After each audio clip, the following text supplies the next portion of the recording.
Bonjour à tous et bienvenue dans votre émission Haïti Culture Plus sur OM5 TV.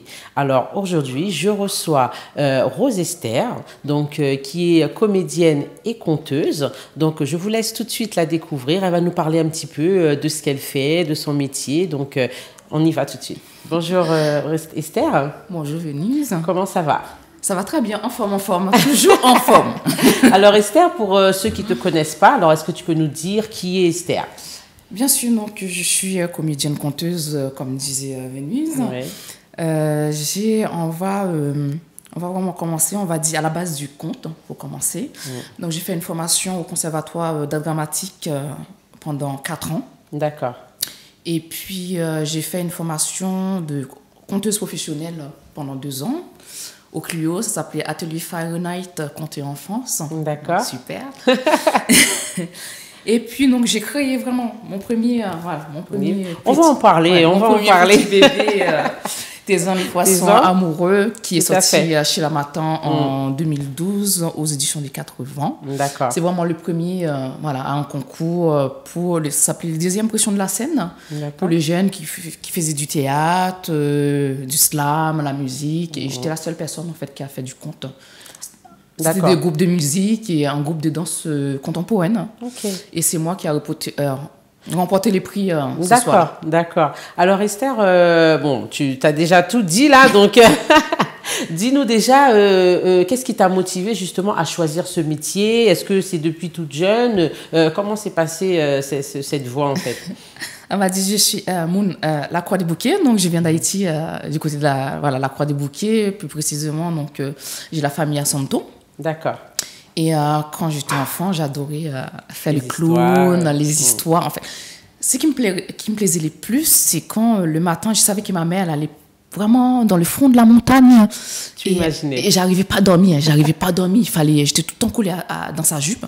Il fallait que j'aille avec elle. Elle me disait, si tu dors pas, je t'emmène. Donc c'était un défi pour moi. Donc le matin à 4h du mat, j'étais la première arrivée. C'est bon maman, on y va. Et on traversait comme ça de petites routes d'Haïti où il y avait des paysans qui travaillaient dans les champs avec les animaux. Et on est arrivé là-bas pour avoir des rivières, des rigoles avec de l'eau. Donc les jeunes jouaient. Et moi, j'attendais vraiment impatiemment le soir. Parce que le soir, là, les personnes assez âgées se mettaient sur un grand arbre. Donc il y avait le feu...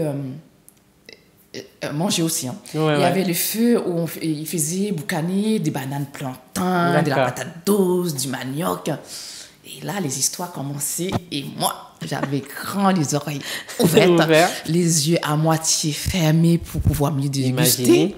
Et c'est vraiment la transmission, on va dire, des bouches à oreilles. Malheureusement, ça se perd un peu partout, ça se perd en Haïti aussi. Oui, c'est vraiment dommage. Ça a commencé là, vraiment, les histoires. Donc, après, dans la famille, j'adorais, comme je disais, faire le clown, danser, chanter. Et j'étais adoptée en France par une famille française en 98. Je suis arrivée ici. Et cette dame, elle s'appelle Christiane Guignat. C'est vraiment quelqu'un de formidable. Et je suis arrivée ici avec pour bagage, mes contes, mes chansons, mes danses. Donc, elle a vraiment pris une caméra. Et elle a tout enregistré.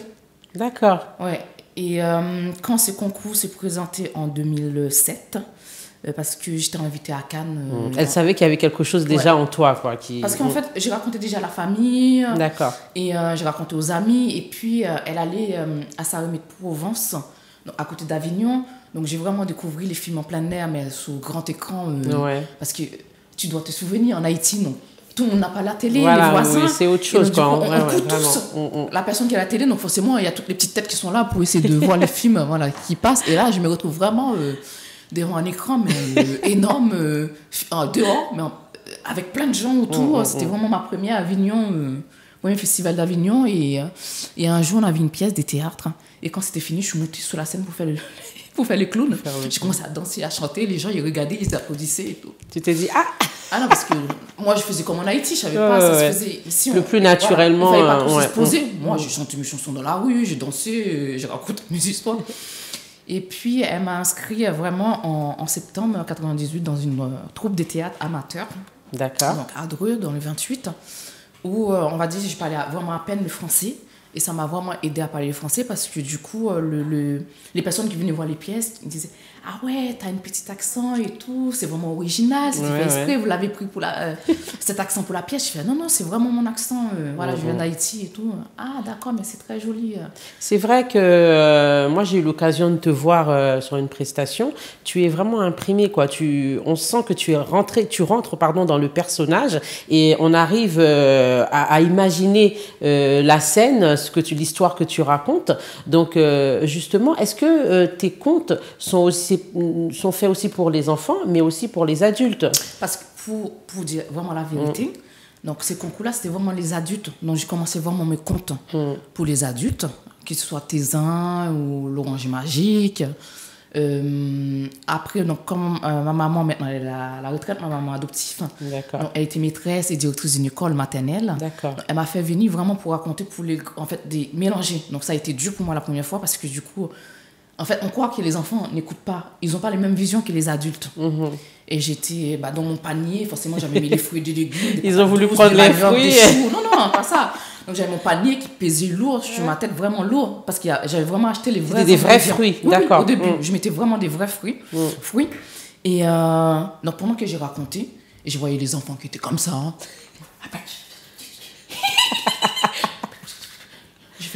Ça me déconcentrait parce que je me suis dit, ah non, ils n'écoutent pas, c'est mon histoire.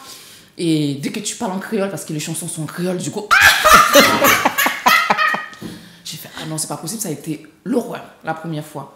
Et après, quand je suis sortie sur la scène, ils sont tous venus me voir. Ah oui, donc la petite fille, la jeune fille, ah oui, il est où le poisson? Ah, c'est des vrais fruits, on peut toucher, on peut manger. Ah, en fin de compte, ils ont écouté, ils n'ont pas les mêmes écoutes vraiment que les adultes. Tout à fait.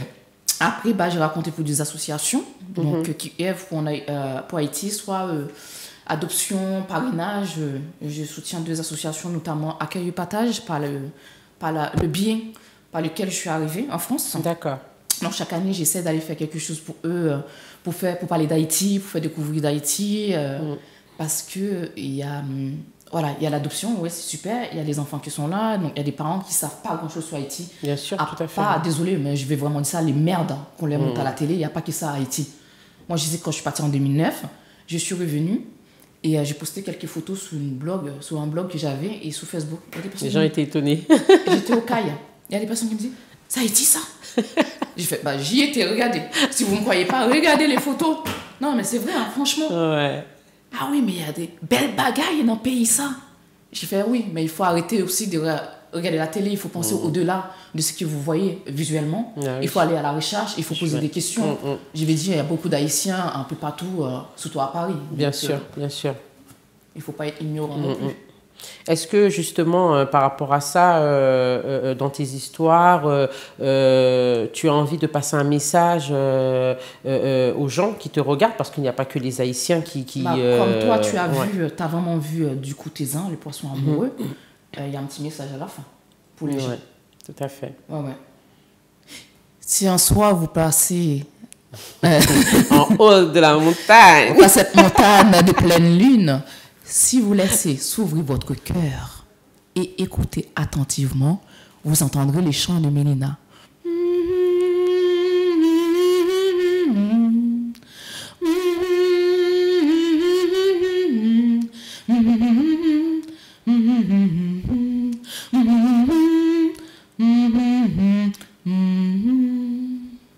Alors, parlons-en de Tézin. Tu peux nous parler, nous dire comment tu as commencé cette histoire et par quelle inspiration? Tézin, donc c'est ma grand-mère qui m'a raconté cette histoire en Haïti. D'accord. Et je l'ai toujours raconté ici. Donc, j'ai raconté plus Tézin que l'Orange Magique. Ouais. Et puis en 2007, quand il y a eu cette concours qui s'est... voilà, ma mère m'a parlé de cette concours, elle m'a dit ça se vaut bien que tu t'inscris au concours. Parce qu'il a toujours raconté des histoires. J'ai fait, ouais, mais c'est marqué musique, théâtre, danse. Elle m'a dit, ouais, 3 petits points. Ce qui veut dire, il est con. peuvent en faire partie. être, oui, tout à fait. Donc du coup, je fais pourquoi pas, mais sauf que j'avais une semaine. Vidéo, trouver les décors, enregistrer, retranscrire, réapproprier les textes pour me présenter au concours. Donc, en une semaine, ça a été court. Oui. Donc je me suis dépêchée, j'ai retranscrit les textes, ma mère m'a trouvé un panier, cuir, calebasse, vraiment, je lui disais je voulais les fruits, une chaise paille, une espèce de tuile pour faire la rivière qui t'a vu. Ouais. Donc elle m'a vraiment trouvé tout le truc pour m'aider, comme elle adore faire les costumes, donc c'est elle qui fait mes costumes de scène. Et puis il fallait aller faire la vidéo, j'avais personne pour le faire.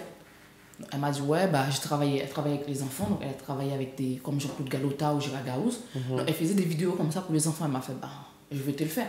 D'accord. Donc je la vois encore en haut de gradin, avec ma caméscope, en train de filmer le premier pour la vidéo.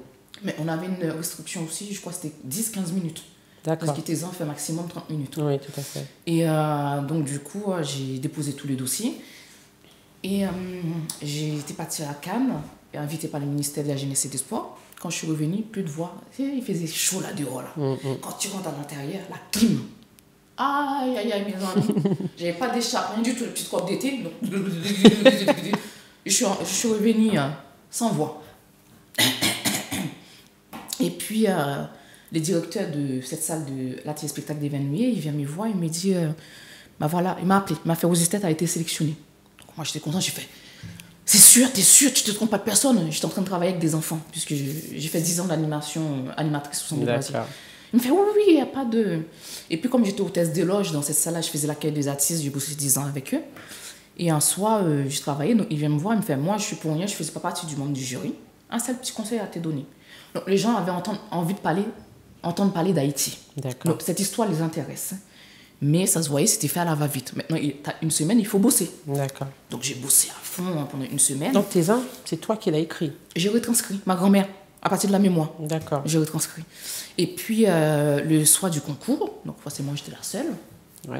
Il y avait les groupes de musique, ils étaient 10, il y avait des personnes dans les rangs. Oui, oui. Le groupe de danse, ils étaient 8. L'autre groupe de musique, ils étaient 6. Et moi, j'étais toute seule là. Pas de voix. On m'a mis un micro-cravate. Et qu'est-ce que tu as pensé justement à cet instant-là? J'étais très stressée, mais en fin de compte, comme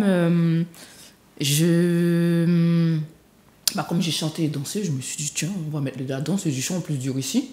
Et puis je me suis dit, si je commençais comme je viens de faire là, peut-être que ça va m'apaiser et je serai un peu plus calme dans les coulisses. Donc, c'est ce que j'ai fait, vraiment, j'ai commencé dans les coulisses avec...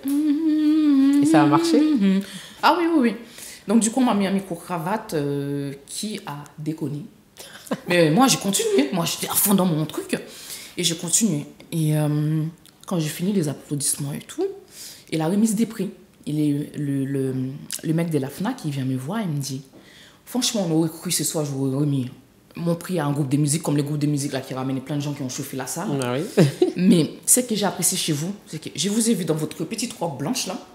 Vous êtes entre sous scène. Il y a eu des soucis des micros. On aurait dit, il y aurait vous n'avez pas lâché la... Oui, il y aurait une bombe qui aurait tombé sur votre tête. Vous ferez tuer, exploser, mais vous n'êtes pas sorti de votre truc. Et j'ai apprécié ça du début à la fin. Je vous ai suivi. Voilà pourquoi je vous mets les prix de la FNAC. Je fais merci, monsieur. C'est vrai que tu es si naturel quand tu joues dans ce rôle et vraiment... Donc, du coup, c'est ça que le Jean me disait aussi. Mais comment tu fais? Surtout les enfants. Mais tu joues 6 personnages. Il y a les personnages du poisson, il y a les personnages du père, de la mère, du frère. Donc, le personnage principal, Mélina. Mais comment vous faites pour faire toutes ces différences avec la voix Tu peux nous faire un petit peu Mélina? Mélina. Pardon, il faut que je trouve le bout. Ah oui. Je vais vous... non, ça c'est la conteuse. Je me suis penchée pour remplir ma calebasse quand tout à coup ma bague a glissé de mon doigt. Elle est tombée au plus profond de la rivière, là où les yeux ne peuvent plus rien voir. J'ai juste entendu plouf et plus rien. Je me suis mise à pleurer aussi fort que je pouvais, car cette bague venait de ma grand-mère et j'y tenais énormément. C'est alors que j'ai entendu un bruit, comme un glou-glou qui venait du fond de l'eau qui remontait à la surface. À cet instant, un poisson aux écailles dorées comme le soleil, étincelant de 1000 couleurs, est apparu devant mes yeux. Ses nageoires rappelaient les voiles des dentelles fines. Elle bougeait avec grâce écumant l'eau. Quant à ses yeux, c'était de pures merveilles, de billes rondes pailletées d'or. Je n'avais jamais vu un si beau poisson. Mais ce n'était pas le seul charme des Taisans. Il savait parler et il disait de si belles choses. Magnifique. J'adore. Tu es formidable. Donc, dis-moi, Taisan, lorsque tu as commencé ce livre, Oui. est-ce que tu pensais que ça allait quand même avoir toute cette notoriété et que... Non, parce qu'en fin de compte, je suis quelqu'un assez ambitieuse. Quand je fais quelque chose, je prends mon temps parce que je vais réussir à aller jusqu'au bout de choses que je fais. Quand je m'engage pas à moitié non plus. Et donc, quand j'ai commencé à raconter un peu plus à des enfants, comme je faisais des dessins de loisirs, des fois je faisais des rondes de nuit, des histoires et tout, j'ai commencé à raconter mes histoires. Donc tu étais déjà à l'aise? Oui, il me dit, Oh, Rose Esther, t'as pas un livre? J'ai fait, non, j'ai pas de livre. J'ai fait, ah tiens, bonne idée. J'ai une double culture franco-haïtienne. Et si j'ai essayé de faire une version créole-français et le proposer à la publication? Je sais. Je me dis, c'est très dur pour se faire publier, mais bon, qui tente rien n'a rien. C'est rien à rien. Et puis, au début, j'avais donné à une amie qui faisait des dessins, je trouvais ça sympa. Ouais. Elle m'a dit, ouais, tu sais, je suis en LEA anglais, c'est très dur, mais j'ai mon frère qui dessine aussi bien que moi, si tu veux, je le donne à mon frère, donc Robin Groslo. On a commencé à travailler ensemble. Donc, il ne connaissait pas Haïti. Ce que j'ai fait, les passages que je voulais illustrer, je lui ai dit, par exemple, Mélina, je vois Mélinana avec sa calebasse. J'ai cherché sur Internet ou des livres que j'avais, j'ai photocopié tout ce qui est le marché d'Haïti, les fruits et légumes, les cachimans, les corosol, les bananes plantains, les patates douces, en fait, tout ce que je pouvais lui donner en matière. Encore une façon de présenter Haïti. Voilà, pour qu'il puisse construire, d'envoyer des images d'Haïti, les choses que je voulais à peu près dans le livre, les maisons, les choses comme ça, pour que lui... J'ai fait, après, tu peux aller faire des recherches, mais voilà, j'ai déjà avancé ton boulot, je sais ce que je veux, non. Et ça a vraiment démarré comme ça. Franchement, je lui dis vraiment chapeau à Robin. Oui, il a fait un bon travail. Ouais, c'est formidable. À Robin Groslo. La scène du marché, il l'a vraiment réussi comme je voulais. La scène du marché. Oh oui, voilà. Ah oui. Avec bien coloré, c'est comme chez nous là, Oui, le marché là. Haïti, là. Oui, mais non, c'est avec les paniers, tout. Oui, c'est vrai que c'est. Donc c'est ça, je voulais la foule, qu'on voit les fruits, qu'il y a de la couleur, parce que chez nous c'est de la couleur, quoi. C'est pas. C'est vrai. Alors Esther, dis-moi, pardon, quelles sont tes influences artistiques dans ce domaine? Alors donc elle est là, elle est avec moi, elle suivait sur moi, donc forcément Mimi Barthélémy, qui m'a aidé à trouver ma place dans ce monde, parce qu'en étant franco-haïtienne, quand je l'ai rencontrée, je venais de sortir du conservatoire et on se retrouve face au néant. Donc je me suis dit, pourquoi pas apprendre un deuxième compte. Donc j'ai commencé à créer l'Oranger Magique. Et j'ai rencontré Mimi qui venait à Vernouillet, dans notre ville où j'habitais, Vernouillet 28. Je fais, Mimi, tu sais, je me sens vraiment très mal. Je ne sais pas où est ma place. Qu'est-ce que je peux faire? Elle a fait, Rose Esther, franchement, arrête tes bêtises. C'est quoi ça? Tu écris, tu fais beaucoup de choses. Mets-toi en plein milieu, prends des bonnes choses de chaque côté, fais-en quelque chose et continue d'écrire, Rose Esther. À partir de là, oui, je me suis sentie un peu mieux, mais j'étais quand même déstabilisée. Prends des bonnes choses de chaque côté, fais-en quelque chose. Ok, comment je peux... En fait, j'étais déjà dedans, mais on ne se rend pas compte tellement j'étais mal dans ma peau. Ouais, tout à fait. Mais comment on fait quelque chose et tout. Donc je faisais l'orthophoniste, qui me faisait chanter aussi, qui me disait, Rose Esther, c'est de plus en plus triste. Il est où la personne pétillante? J'ai fait, justement, je me sens perdue, mais à cette dame-là qui m'a dit, Mimi Barthélémy, elle m'a dit, ça m'a fait. Voilà, elle a trouvé... C'est mon tort. Elle a trouvé vraiment la phrase, moi, je ne veux pas tout sortir. Et à partir de là, j'ai arrêté de me prendre la tête parce que quand j'ai retrouvé les jeunes haïtiens, je voulais savoir du pays parce que comme j'étais adoptée pendant 11 ans, je n'ai pas entendu parler créole, je n'ai pas parlé créole, donc j'ai fait un blocage. Et je leur ai demandé, alors le pays, parle-moi d'Haïti, des choses comme, quel petit monde haïtien qui ne parle pas créole là encore. Et ils n'ont pas pu parler avec moi. Donc du coup, tellement un monde sensible, j'étais très sensible, donc du coup ça me faisait mal et je me suis encore plus renfermée sur toi-même. Et on va dire aujourd'hui, je suis merci Mimi Barthélémy, donc c'était comme une sœur, une maman, elle me donnait plein de conseils. C'est grâce à elle j'ai publié Taisan les poissons amoureux chez La Matin. Et Des fois, je ne me rends pas compte. Je n'ai pas en Haïti tous les mois d'août.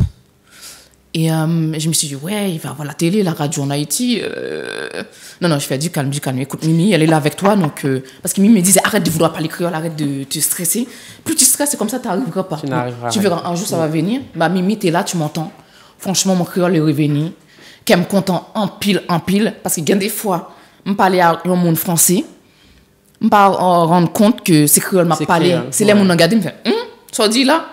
Ah, pardon, j'ai parlé en créole, désolé, je reviens en français. Et ça, je ne me rends même pas compte, c'est comme un flux. Les mots, ils sortent comme ça, comme je disais à Bobo, la petite fille qui avait perdu sa voix, qui la retrouve grâce à sa grand-mère. C'est comme l'eau d'une source qui sort de ses lèvres, donc ça coule. Ça coule. Ouais. Alors, si on veut venir te voir, regarder tes prestations, où est-ce qu'on peut te trouver? Alors, je joue le 28 janvier à 20h30 au Théâtre de la Vieille Grille à Paris. C'est 1 rue du Puy-les-Mythes. C'est métro Place Monge. Donc, il faut réserver. Après, il y a une page qui est dédiée à Bobo sur Facebook. Après, il suffit de taper Rose Esther Guignard dans Google. On trouve plein d'informations, les pages Facebook, YouTube aussi. J'ai des extraits des spectacles comme Tézin, Les Poissons Amoureux, Elma et l'Oranger Magique, des extraits des Bouki et Malice sur YouTube. Après, voilà, on me trouve un petit peu partout sur le net, Twitter, avec mon nom, Rose Esther Guignard. Et qu'est-ce qu'on peut souhaiter aujourd'hui à Esther? Bonne continuation, parce que je sais que la route est longue. Ouais. Et j'adore travailler, donc je continue à travailler. Et je vais faire beaucoup de choses par rapport à Haïti. Voilà, continuer à travailler sur la double culture. J'ai déjà plein de projets pour 2015, notamment terminer mon monologue de théâtre qui est inspiré de mon enfance en Haïti.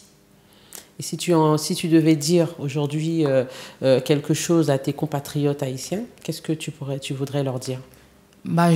Ça commence à venir. Franchement, encouragez-moi, soyez avec moi. Je suis preneuse si vous avez des idées, des recherches, notamment par rapport au conte, pas que par rapport au conte. Je danse aussi, les théâtres, par rapport à la culture. Voilà, je suis très ouverte culturellement.